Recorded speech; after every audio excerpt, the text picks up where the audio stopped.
Misingi ya uongozi na namna utavyopata uongozi iwe ni kwa hiari na kwa heshima ya watu na wanaokuchagua.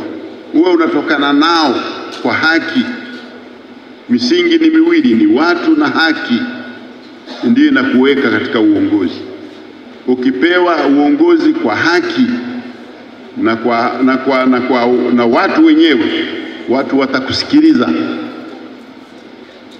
Ukiwanunua, unajua uhusiano wa mnunuzi na mnunuliwa.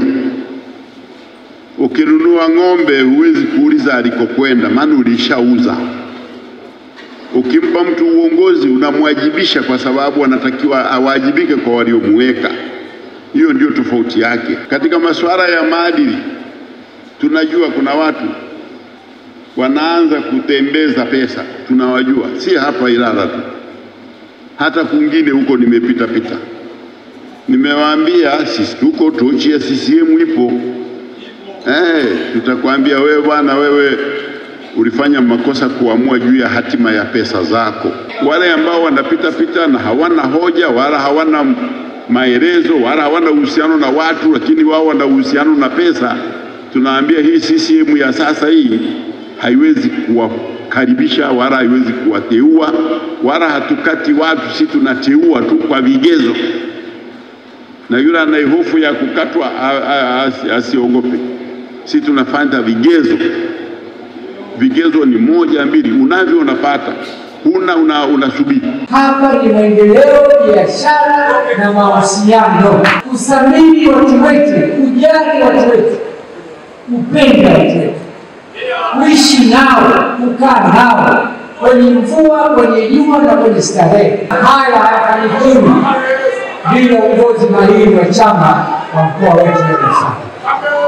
Wenyekiti wetu wa kata, makatibu wa kata, makatibu wa tawi, mabalozi kwenye mashina, umoja wetu ndio unatupeleka mbele. Sasa hivi ni wakati wa hofu. Kila mtu kimgusa ana mashaka. Unaweza kumsikia diwani mahali anasema, mimi kama mkuu wa wilaya nitaendelea kuwepo hapa Dar es Salaam, siwezi kushinda kuwa diwani. Au mkuu wa mkoa akiendelea kuwepo hapa Dar es Salaam, siwezi kushinda kuwa diwani. Au fulani akiendelea kuwa hapa Dar es Salaam, siwezi kushinda kuwa fulani. Ukimwona mtu namna hiyo anakuwa na mashaka makubwa hayo, huyo ni tapeli wa mjini ambaye ameshindwa kufanya kazi za chama. Lakini leo huyu hana wasiwasi na mashaka na mtu yoyote, kwa sababu amefanya kazi na kazi aliyoifanya ameionyesha hapa, na sisi tuko tayari kuunga mkono. Unajua wapo wengi wanaohitaji, lakini tukiangalia katika marathon huyu mzee Zungu yuko mbele kidogo. Leo tuna furaha sana kwa mheshimiwa mbunge wetu Mheshimiwa Musa Azan Zungu, naibu spika, kuwasilisha utekelezaji wake wa ilani kwenye jimbo letu.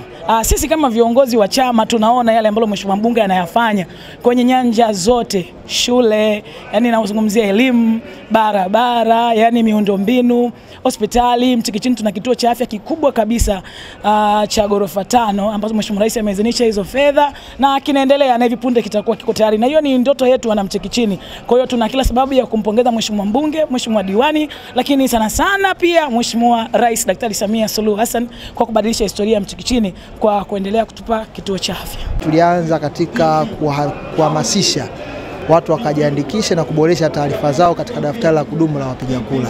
Na tunashukuru Mwenyezi Mungu, tumeweza zoezi hilo, limeweza kwenda vizuri ndani ya wilaya yetu ya Ilala. Vijana wengi sana wamejiandikisha, na sio mashahidi, tulikuwa tupita kwenye vituo utakuta mwamko wa vijana ni mkubwa sana. Lakini la pili, sasa tunakwenda tena kutoa hamasa kwa vijana wenzetu kwa namba ile ambayo tulojiandikisha kwa ajili ya kwenda kupiga kura mwezi Oktoba. Mara nyingi katika chaguzi hizi inatokea sintofahamu, watu kusikiza maneno ya hapa na pale. Ningependa kuwasihi vijana wenzangu, usisikilize maneno ya kupotoka.